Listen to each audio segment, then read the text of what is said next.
Class को हम लोग स्टार्ट करेंगे। तो सबसे पहले जो है आप लोग अबाउट मी, यानी मेरा नाम जो हुआ अमरीश कुमार सिंह, और मेरी क्वालिफिकेशन जो है एमएससी डीएलएड प्लस का जो है बीएड, एक्सपीरियंस जो है पढ़ाने का 10 सालों से है। और आज सेशन टॉपिक हम लोग का होने वाला है जीव व्याकरण, और सेशन टाइमिंग जो है 5 PM to 6 PM।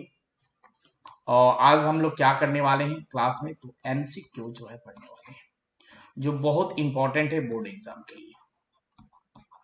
Board exam के लिए बहुत इंपॉर्टेंट है, तो आप सभी लोग जो है पूरे अंत तक मेरे साथ जुड़े रहिएगा। तो आप लोग को मस्ट इंपॉर्टेंट क्वेश्चन बता दिए जाएंगे जो आपके बोर्ड एग्जाम के लिए बहुत ही ज्यादा इंपॉर्टेंट है। पहला क्वेश्चन आपके सामने है, यहाँ पे फर्स्ट क्वेश्चन को हम लोग ध्यान देंगे। बिल्कुल बढ़िया क्वेश्चन है कि पादप अपशिष्ट संचित रहते हैं।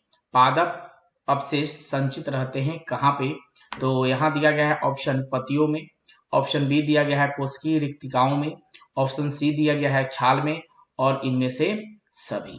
तो इसका आंसर जो है आप पोल के माध्यम से देंगे फटाफट। नहीं समझा है, यहाँ बोला है कि पादप जो है अवशेष जो है संचित रहते हैं किसमें, तो यहाँ जो दिया गया है, हाँ, तपस्या का एक आंसर सही आया है। पत्तियों में होता है, और कोशिकीय रिक्तिकाओं में होता है, और छाल में होता है, और इनमें से, यानी कि ऑप्शन नंबर डी जो होगा बिल्कुल ही क्या हो जाएगा, आपका सही आंसर होगा। ओके, चलेंगे नेक्स्ट क्वेश्चन की ओर। नेक्स्ट क्वेश्चन जो हम लोग करेंगे और देखेंगे नेक्स्ट क्वेश्चन आपके सामने यहाँ पे क्या है, दूसरा 2 नंबर क्वेश्चन करेंगे हम लोग।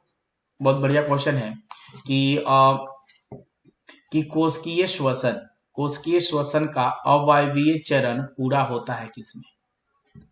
यह क्वेश्चन आप लोगों को कराया भी गया है, यह क्वेश्चन को बिल्कुल ध्यान से सुनेंगे और करेंगे। कि यहाँ क्वेश्चन बोला गया आपसे कि कोशिकीय श्वसन का अवायवीय चरण पूरा होता है किसमें, गोल्जी कॉय में, यहाँ पे दिया है माइक्रोकांडिया में, ऑप्शन सी दिया गया है साइटोप्लाज्मा में, ऑप्शन डी दिया गया है कोशिका झिल्ली में।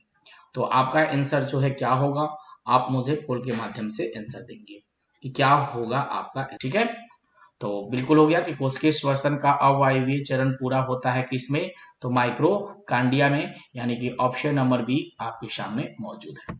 ठीक है, चलेंगे नेक्स्ट क्वेश्चन की ओर। और नेक्स्ट क्वेश्चन जो हम लोग करने वाले हैं, नेक्स्ट क्वेश्चन बहुत इंपॉर्टेंट क्वेश्चन है। तो नेक्स्ट क्वेश्चन जो है आपके सामने है 3 नंबर। चलिए 3 नंबर क्वेश्चन चलेंगे। यहाँ हम लोग देखेंगे तीसरे नंबर क्वेश्चन में क्या बोला है कि निम्नलिखित में से, किसमें, निम्नलिखित में से में कौन एक ऊर्जादीय प्रकाशीय है, यानी ऊर्जा देने वाला प्रकाश है, एनर्जी देने वाले कौन सा प्रक्रिया होता है। निम्नलिखित में से कौन ऊर्जादेयी प्रक्रिया, यानी कि ऊर्जा देने वाली प्रक्रिया होती है। तो ऑप्शन एक दिया गया है आपके पास श्वसन, दूसरा है प्रकाश संश्लेषण, ए बी दोनों, और इनमें से कोई नहीं। तो इसका आंसर जो है क्या हो जाएगा कि ऊर्जा जो है आपको क्या देता है, आपके शरीर को ऊर्जा कौन देता है, या आपका अगर मानते हैं कि आपका शरीर है, तो आपके शरीर में जो है ऊर्जा कहाँ से प्राप्त होता है, ऊर्जा जो है कहाँ से प्राप्त होगा। तो यहाँ पे ऊर्जा प्राप्त करने के लिए ऑप्शन दिया गया है श्वसन, दूसरा ऑप्शन दिया गया है प्रकाश संश्लेषण, तीसरा ऑप्शन दिया गया ए बी दोनों, इनमें से कोई नहीं। तो इसका आंसर जो है देंगे से होती है हमारे शरीर में ऊर्जा की प्राप्ति श्वसन से होती है, क्योंकि ऊर्जा हमारे कहाँ से मिलता है, तो ऑक्सीजन हम जब लेते हैं तो हमारे शरीर में क्या होता है, एक ऊर्जा प्राप्त होता है, तो वह होगा क्या, हमारा श्वसन। प्रत्युष का भी आंसर बिल्कुल ही सही है। चलेंगे नेक्स्ट क्वेश्चन की ओर चलेंगे। नेक्स्ट क्वेश्चन जो हम देखेंगे यहाँ पे, नेक्स्ट क्वेश्चन क्या है आपके सामने, क्वेश्चन संख्या इंपॉर्टेंट क्वेश्चन है, बिल्कुल इंपॉर्टेंट क्वेश्चन। ठीक है, कि महाधमनी चाप इनमें कहां से निकलती है। तो महाधमनी चाप जो है इनमें से कहां से निकलेगी, इस चीज को याद रखिएगा। तो महाधमनी चाप जो है कहां से निकलती है, तो दायां अनिल से निकलती है, बायां अनिल से निकलती है, या दायां निलय से निकलती है, या बायां निलय से निकलती है, या कहां से जो है निकलती है। महाधमनी कहां से निकलती है, आप आंसर जो है इसका दे सकते हैं। चलेंगे, बहुत बढ़िया, इसका आंसर डी ही होगा, क्योंकि महाधमनी चाप इनमें कहां से निकलती है, तो महाधमनी चाप जो है बायां निलय से निकलती है। ओके, बायां निलय से निकलती है, यानी कि आंसर जो हो जाएगा आपका परफेक्ट हो जाएगा ऑप्शन नंबर डी। ओके, अब जो है हम लोग नेक्स्ट क्वेश्चन की ओर चलेंगे। नेक्स्ट क्वेश्चन करके देखते हैं नेक्स्ट क्वेश्चन क्या है हमारे सामने। नेक्स्ट क्वेश्चन 5 नंबर चलेंगे। 5 नंबर क्वेश्चन में क्या बोला है इस चीज को देखेंगे थोड़ा सा बिल्कुल ध्यान से हम कि ब्रिक की रचनात्मक एवं क्रियात्मक इकाई को क्या कहते हैं। ब्रिक आप समझते हैं, ब्रिक को क्या कहते हैं, किडनी कहते हैं। तो ब्रिक के रचनात्मक एवं क्रियात्मक इकाई को जो है हम क्या कहते हैं। ब्रिक ब्रिक ब्रिक को हम क्या कहेंगे, ब्रिक, इसे हम कहते हैं नेफ्रॉन, इसे हम कहते हैं किडनी। तो यहां बोला गया है क्या, क्वेश्चन को सुनेंगे कि ब्रिक के रचनात्मक एवं क्रियात्मक इकाई को जो है हम क्या कहेंगे। पोल के माध्यम ब्रिक के जो है ना, ब्रिक के रचनात्मक एवं क्रियात्मक इकाई को जो हम कहते हैं नेफ्रॉन। यानी कि ऑप्शन नंबर ए जो होगा आपका क्या होगा, बिल्कुल ही सही आंसर होगा। ओके, तो ब्रिक के रचनात्मक एवं क्रियात्मक इकाई को हम क्या कहते हैं, नेफ्रॉन कहते हैं। क्वेश्चन संख्या 6 जो है आपके सामने है। हाँ, इस क्वेश्चन को देखेंगे और करेंगे। क्या बोला है क्वेश्चन में कि हेनले का चाप पाई जाती है। हेनले का चाप पाई जाती है किसमें, क्या ब्रिक धमनी में पाई जाती है, या ब्रिक सीरा में पाई जाती है, या मूत्राशय में पाई जाती है, या आपका नेफ्रॉन में पाई जाती है। कि हेनले का चाप पाई जाती है। यह क्वेश्चन आपके थोड़ा सा बुक से हटके है, यह क्वेश्चन आपके बुक से थोड़ा सा हटके है। ठीक है, इस क्वेश्चन जो है बुक से रिलेटेड थोड़ा सा नहीं है, इस चीज को याद रखिएगा कि हिलने का चाप पाई जाती है किसमें। तो आप आंसर जो है इसका दे सकते हैं किसमें पाई जाती है। बिल्कुल ही सही है कि हिलने का चाप पाई जाती है किसमें, तो नेफ्रॉन में पाई जाती है। यानी कि ऑप्शन नंबर डी जो होगा आपका क्या होगा, बिल्कुल ही सही आंसर होगा। ओके, नेक्स्ट क्वेश्चन पे हम चलेंगे। फिर अभी नेक्स्ट क्वेश्चन हमारे सामने है, क्वेश्चन संख्या 7 पे ध्यान देंगे। क्वेश्चन संख्या 7 बहुत बढ़िया क्वेश्चन है। और क्वेश्चन में हाँ कि निम्नलिखित इनमें किण्वन क्रिया होती है। किसमें जो है किण्वन क्रिया होती है। तो किण्वन क्रिया किसमें होगी, पेशी कोशिकाओं में होगी, या ईस्ट में होगी, या माइक्रोकांडिया में होगी, या सभी जीवों में होगी। देखिए किण्वन की क्रिया जो है किसमें होती है। यह बहुत बढ़िया क्वेश्चन है कि किण्वन की क्रिया जो है इंपॉर्टेंट है, लेकिन किण्वन की क्रिया जो है किसमें होती है, इसका आंसर जो है आपको देना है। यहाँ पे आंसर होगा ऑप्शन नंबर बी, यानी कि ईस्ट में पाया जाता है। हाँ, तो निम्नलिखित में से किसमें किण्वन की क्रिया होती है। तो किण्वन की क्रिया जो होती है आपकी किसमें होती है, ईस्ट में होती है। यह क्वेश्चन बहुत ही बढ़िया क्वेश्चन है। ओके, क्वेश्चन संख्या 8 देखेंगे, बहुत बढ़िया क्वेश्चन है। 8 नंबर बहुत बढ़िया है। इस क्वेश्चन को थोड़ा सा हम करके देख चलेंगे। इस क्वेश्चन को करेंगे हम। यहाँ बोला गया है क्वेश्चन आपसे कि फुफ्फुस सिराएं हृदय के किस वेशम में खुलती है।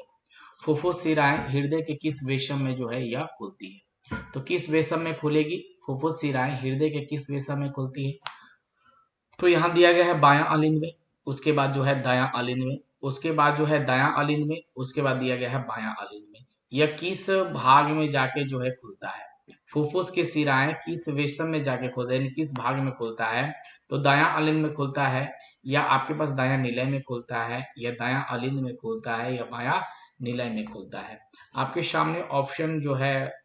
तो चलिए इसका राइट आंसर हमारा क्या हो जाएगा, इसका राइट आंसर हो जाएगा बायां अलिंद। ठीक है, चलेंगे। आप बोल रहे हो सर क्वेश्चन को थोड़ा सा समझा के बताएं, तो जरूर मैं आपको बताऊंगा। नेक्स्ट क्वेश्चन जो है आपके सामने यहाँ 10 नंबर है। यहाँ क्वेश्चन क्या बोल रहा है इसको देखेंगे कि बोमेन संपुट, ठीक है, एवं ग्लोमेरुलस के सम्मिलित रूप को क्या कहा जाता है। ठीक है, ब्रोमेन संपुट एवं ग्लोमेरुलस को सम्मिलित रूप को जो है क्या कहा जाता है। तो पहला ऑप्शन दिया है ब्रिक शंकु, दूसरा ऑप्शन दिया गया हेनले का चाप, और तीसरा है नेफ्रॉन, और चौथा ऑप्शन दिया गया है मेल्पिगियन कोष। इसका राइट आंसर जो है क्या होगा आपको देना है। तो बिल्कुल ही आप आंसर इसका दे सकते हैं मुझे कि इसका राइट आंसर जो है क्या होगा। तपस्या ने आंसर को बिल्कुल ही सही दिया है, बिल्कुल सही आंसर है कि मेलपिगियन कोश कहा जाता है। ओके, तो थोड़ा सा मैंने क्वेश्चन को डील किया कि वोमेन संपुट एवं ग्लोमेरुलस के सम्मिलित रूप को क्या कहा जाता है, तो इसे जो है मेल पिगियन कोश कहा जाता है। तो नेक्स्ट क्वेश्चन की ओर चलेंगे। नेक्स्ट क्वेश्चन जो है हमारे सामने है, क्वेश्चन संख्या जो है आपके सामने आगे क्वेश्चन है 11 नंबर। हाँ, तो यहाँ पायरोवेट जो है किस में पाया जाता है, पायरोवेट जो है किस में पाया जाएगा, तो पायरोवेट अधिकांश जो है पेड़ पौधों में पाया जाता है। का पूर्ण ऑक्सीकरण कहाँ पे होता है, इसका ऑक्सीकरण जो है कहाँ पे होगा, तो यहाँ देखेंगे कि कोशिका द्रव में होता है, या पेशी कोशिकाओं में होता है, या माइक्रोकांडिया में होता है, या आपका ईस्ट में होता है। यह कहाँ पे जो है जाकर स्थित होता है ऑक्सीकरण, इसका पायरुवेट का ऑक्सीकरण एक कोशिकीय जीवों में मौजूद होता है। यह जो है पायरुवेट कहाँ पे स्थित या होता है ऑक्सीकरण की प्रक्रिया। आप बहुत अच्छे आंसर दे सकते हैं, मुझे विश्वास है कि आप आंसर देंगे कि पायरुवेट का पूर्ण ऑक्सीकरण कहाँ होता है। बहुत सारे बच्चों को आ गया आंसर कि सर कोशिका द्रव में होता है। जी माय डियर स्टूडेंट, आपको बता दूं कि कोशिका द्रव में पायरुवेट का विखंडन जो है ऑक्सीकरण जो है नहीं होता है। पेशी कोशिकाओं में भी जो है नहीं होता है, माइक्रोकांडिया में भी जो है मौजूद नहीं होता है। यह होता है आपका ईस्ट में। यह आपका कहाँ मौजूद होता है, तो ईस्ट में मौजूद हो गया, यानी कि ऑप्शन नंबर डी जो होगा आपका बिल्कुल सही होगा। और शिवम का आंसर जो है सही आ गया है, और मनी का आंसर भी बिल्कुल ही सही आया है। तो यह प्रक्रिया जो है कहाँ होती है, तो आपकी ईस्ट में होती है। ओके, चलेंगे नेक्स्ट क्वेश्चन। पौधों में श्वसन जो है किस भाग में होता है, चलेंगे। कशिश का वेलकम रहेगा हमारी क्लास में। हाँ, तो यहाँ क्वेश्चन में बहुत बढ़िया देखेंगे कि पौधों में श्वसन किस भाग में होता है। श्वसन जो है पौधा किसके द्वारा जो है यह लेता है, श्वसन किसके द्वारा यह ले सकता है। यह सांस जो है किसके द्वारा लेता है, पौधा सांस जो है किसके द्वारा ले सकता है। क्या जड़ के द्वारा यह प्राप्त करता है सांस को, या आपके पास तना के द्वारा यह प्राप्त करता है, या आपके पास पतियों के द्वारा यह प्राप्त करता है, या पतियों के भाग के द्वारा जो है प्राप्त करता है। तो ये कहाँ से जो है, सोनम वेलकम रहेगा हमारे क्लास में, वेलकम है आपका हमारे क्लास में। भारत का सबसे बेहतरीन ऐप अनअकैडमी में आपका स्वागत है। तो पौधे का श्वसन किस भाग में होता है, यानी सांस लेने की प्रक्रिया जो है किसके द्वारा पौधा जो है करता है, तो यह जड़ के द्वारा कर सकता है, या तना के द्वारा कर सकता है, या पत्ती के द्वारा करेगा, या प्रत्येक भाग के द्वारा करेगा। अरे माय डियर स्टूडेंट, पत्तियों के द्वारा आपने लिखा है, सही बात है, कोई बात नहीं है, आपने क्लिक किया है पत्तियों के द्वारा।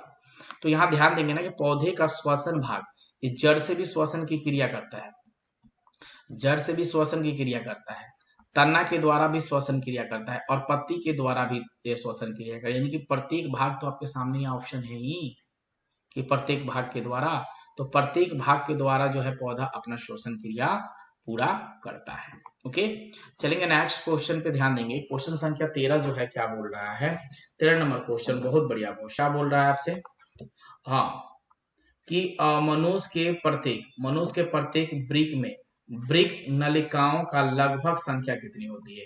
यह इंपॉर्टेंट क्वेश्चन है, बिल्कुल इंपॉर्टेंट क्वेश्चन है कि मनुष्य के प्रत्येक ब्रिक में जो है नलिकाओं में लगभग कितनी जो है ब्रिक नलिकाएं होती है।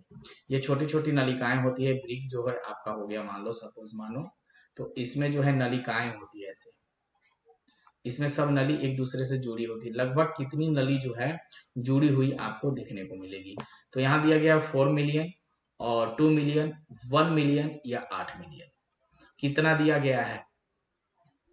तो इसका आंसर जो है आप मुझे शेयर करेंगे फटाफट अंदाजों में, तो चलेंगे बताएंगे। हमारा होगा 1 मिलियन। क्या उज्जवल का आंसर सही है, उन्होंने सही आंसर दिया है, लेकिन बच्चे जो है ए बी सी डी सब पे लगा दिए हैं, यानी कहने का मतलब जो है इस चैप्टर को आपने पढ़ा नहीं है। लगभग जो है 1 मिलियन जो है नेफ्रॉन में जो है क्या पाए जाते हैं, नालिकाएं पाई जाती है। नेफ्रॉन में कितनी नालिकाएं पाई जाती है, तो 1 मिलियन। 1 मिलियन नेफ्रॉन में जो है क्या पाई जाती है, नलिकाएं पाई जाती है। यह आपका आंसर होगा, इसे जो है आप याद करके रखिएगा बिल्कुल। 14 नंबर क्वेश्चन आपके सामने। अब इस क्वेश्चन को देखेंगे ना, क्या बोल रहा है कि यूरिया रक्त में कहां से प्रवेश करती है। ले भाई, अब आप जानते हो कि बाथरूम आप करते हो, पेशाब करते हो, तो उसमें से यूरिया निकलती है। लेकिन यूरिया प्रवेश कहाँ से शरीर में हमारी करती है कि पेशाब के दौरान जो है, बाथरूम के दौरान जो है, यह प्रक्रिया पूर्ण होती है। तो यूरिया का निर्माण कहाँ होता है? यूरिया का निर्माण जो है कहाँ पे होगा, यानी यूरिया रक्त में कहाँ से प्रवेश करता है? तो रक्त में प्रवेश करेगा, कहाँ से करेगा, यानी निर्माण जो है कहाँ से होगा? तो पहला ऑप्शन दिया गया है फेफड़ों के द्वारा, दूसरा ऑप्शन दिया गया है यकृत के द्वारा, तीसरा ऑप्शन दिया गया है यहाँ पे नलिकाओं के द्वारा, चौथा ऑप्शन दिया गया है ब्रिक के द्वारा। क्वेश्चन को बिल्कुल आराम से समझिएगा, इसका आंसर मुझे अच्छे से देना है, आपको बिल्कुल ही गलत नहीं करना है। आंसर दिया, बहुत बढ़िया। शिवम का आंसर जो है आ गया बिल्कुल सही, क्योंकि शिवम ने शायद इस चैप्टर को पढ़ा है और बच्चे का जवाब आया है 67% जो है आंसर आया है ब्रिक से। अरे ब्रिक से जो है, अच्छा मनी का भी आंसर आया है। ब्रिक क्या है? ब्रिक क्या है जानते हैं आप? ब्रिक क्या है? पहले आपने ब्रिक देखा है क्या? नेफ्रॉन का फिगर देखा है? बिल्कुल आपने, आकार का होता है, ऐसे होता है ब्रिक। और ब्रिक जो है हमारा क्या है कि हमारे शरीर से जुड़ा हुआ एक भाग है, यह हमारे शरीर से जुड़ा हुआ एक भाग है। और यह क्या करता है कि जो भी हम पानी पीते हैं, जो भी हम पानी पीते हैं, इसे रिफाइन करना, यानी कि हम पानी अपने पीने के लिए आरओ का इस्तेमाल करते हैं घरों में, उसी प्रकार हमारे शरीर में किडनी जो होती है, यानी कि नेफ्रॉन जो होती है, वह पानी को क्या करता है? रिफाइन करता है, यानी शुद्ध पानी हमारे शरीर में भेजता है। तो यह पानी का सिर्फ क्या करता है? फिल्टर करता है, और जो इसके अवशिष्ट पदार्थ हो जाएंगे उसे जो है मूत्र के द्वारा यह बाहर निकालता है। ठीक है, तो यहाँ आंसर बोला गया फेफड़ा से, तो बिल्कुल ही जो है यूरिया आपके फेफड़े से स्वाइप प्रवेश नहीं करती है। यहाँ ऑप्शन दिया गया है आपके सामने यकृत, श्वास नलिका से यूरिया जो है नहीं आती है, ब्रिक से यूरिया नहीं आती है। यहाँ ऑप्शन क्या दिया गया है? यकृत, यानी एक यकृत के माध्यम से जो है आपके पास यूरिया आपके शरीर में प्रवेश करती है। तो यह आंसर आपका होगा। ओके, ऑप्शन नंबर बी, इस चीज को याद रखिएगा। आगे क्वेश्चन नंबर 15 जो है आप, और बढ़िया क्वेश्चन है 15 नंबर। इस क्वेश्चन को करेंगे हम लोग कि जंतुओं की अपेक्षा पौधों में श्वसन की गति होती है कैसे? धीमी होती है या तीव्र होती है, यानी कि तेज होती है, कभी धीमी होती है, कभी तेज होती है, इनमें से कोई नहीं होती है। तो क्या ऐसी प्रक्रिया जो है होती है? जंतुओं की अपेक्षा पौधों में श्वसन की गति, यानी कि जो हमारे जीव जंतु हैं, हम जो है श्वसन क्रिया जो करते हैं, क्या धीमी करते हैं या तेज करते हैं, आप ये जानते हैं। लेकिन उसके अपेक्षा जो है पौधे का श्वसन क्रिया, पौधा जो होगा श्वसन क्रिया जो है ये कैसे करेगा? तेज करेगा या धीमी करेगा या कभी धीमी करेगा, इनमें से कोई नहीं करेगा। तो आप आंसर मुझे दे। हाँ, तो जंतुओं की अपेक्षा पौधों में श्वसन की गति जो होती है क्या होती है? बिल्कुल धीमी होती है। हमारी श्वसन क्रिया जो है क्या होती है? थोड़ी तेज होती है, थोड़ी सी क्या होती है? तेज होती है। लेकिन पौधे की श्वसन क्रिया जो होती है क्या होती है? जंतुओं से धीमी होती है। इस चीज को याद रखिएगा कि जंतुओं से जो है पौधे की श्वसन क्रिया क्या होती है? धीमी होती है। अब देखेंगे क्वेश्चन संख्या 16 नंबर। 16 नंबर क्वेश्चन बहुत बढ़िया क्वेश्चन कि यहाँ बोला गया है कि कोशिकीय श्वसन का वायवीय श्वसन अवस्था पूरा होता है किसमें? तो ऑप्शन ए दिया गया हरित लवक में, ऑप्शन बी दिया गया है अंतर्द्रव जलिका में, ऑप्शन सी दिया गया है माइक्रोकांडिया में, ऑप्शन डी दिया गया है लाइसोजोम में।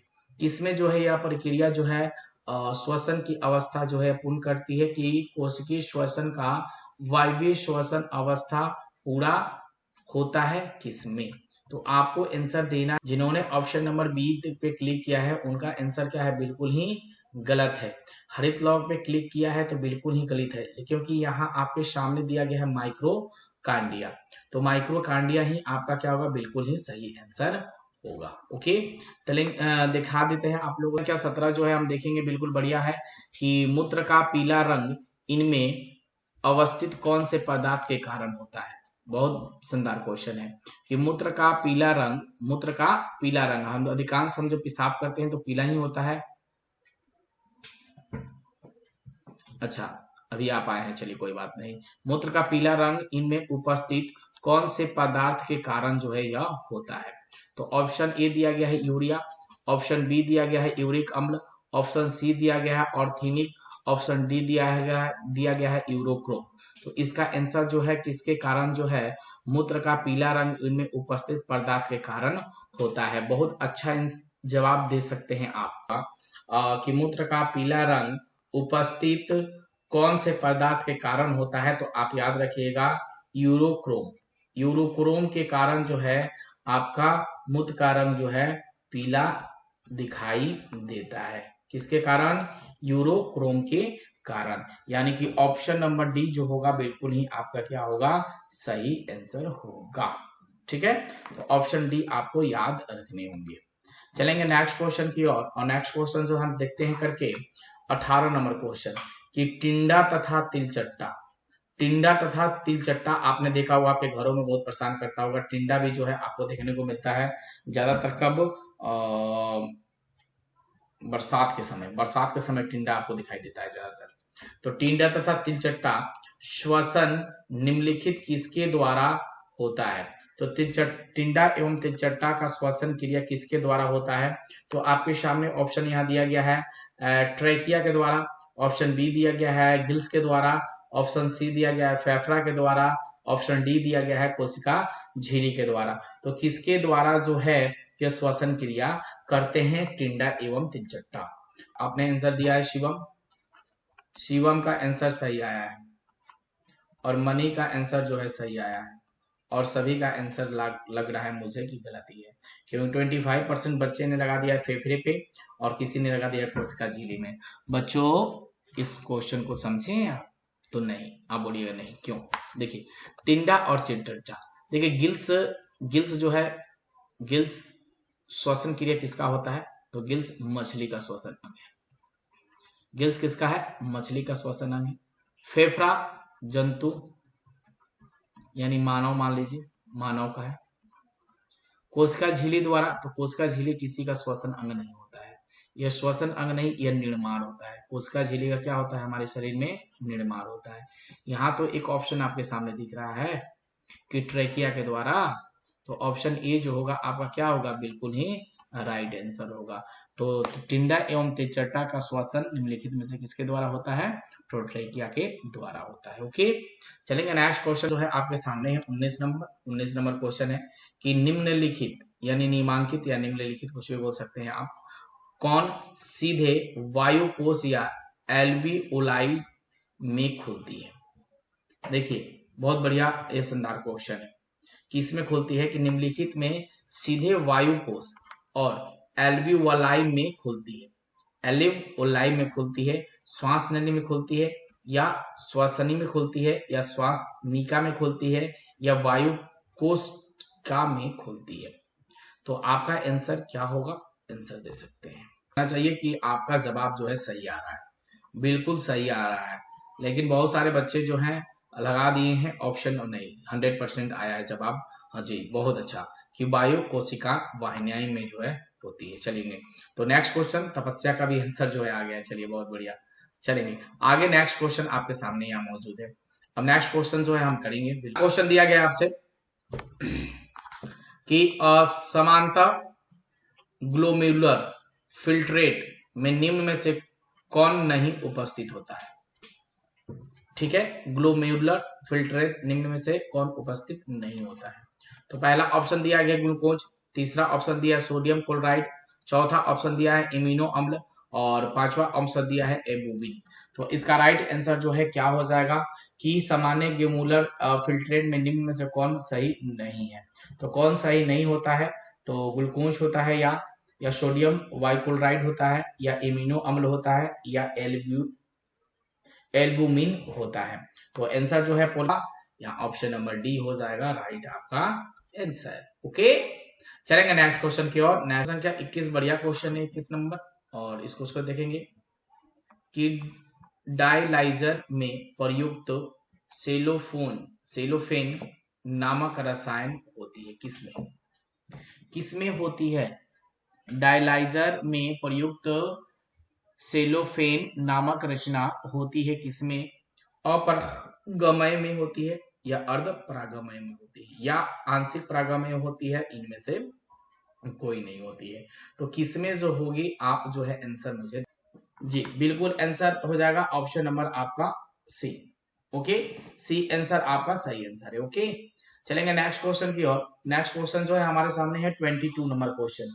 22 नंबर क्वेश्चन क्या बोल रहा है, इस क्वेश्चन को जो है हम ध्यान से देखेंगे। बहुत बढ़िया क्वेश्चन है 22 नंबर कि मानव शरीर में कौन सी रचना वक्ष गुहा के उदर से अलग करती है? ठीक है, और यहाँ जो है इंग्लिश मीडियम वाले बच्चे हैं उनके लिए क्वेश्चन यहाँ पे रखा गया है। तो आप जो है आंसर दे सकते हैं बोल आसानी से। अगर आप जानते होंगे तो आंसर दीजिए।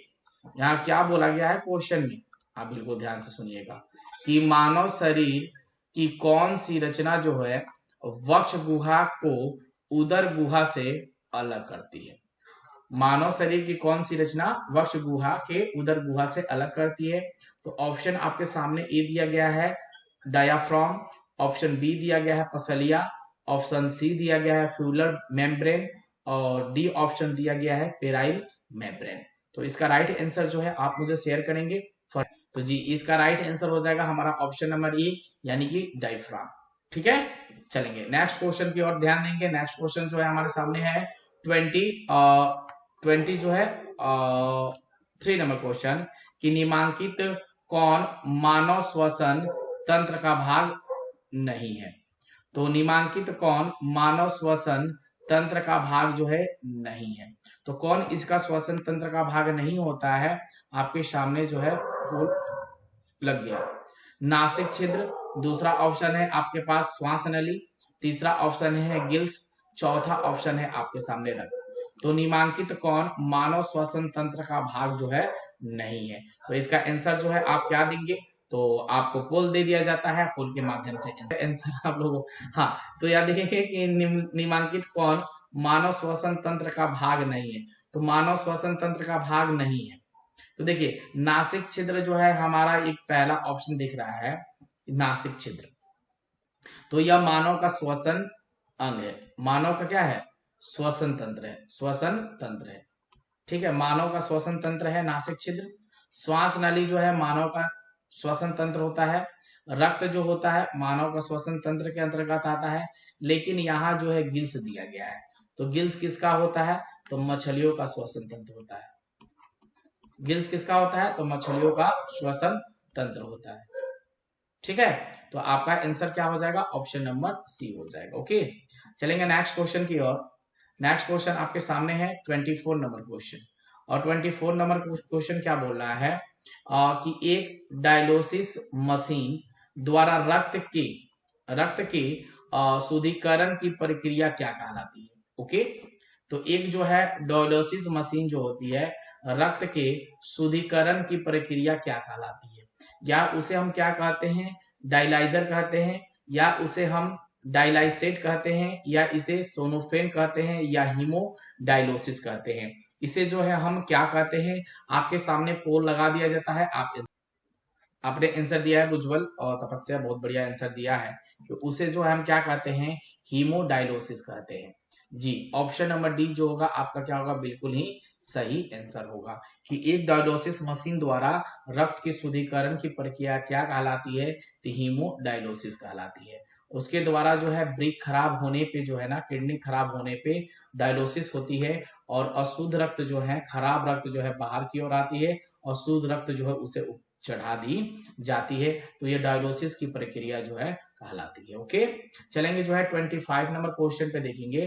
25 नंबर क्वेश्चन क्या है कि मूत्र वाहिनियों के मुख से मूत्र मार्ग में तिकोने क्षेत्र को क्या कहते हैं?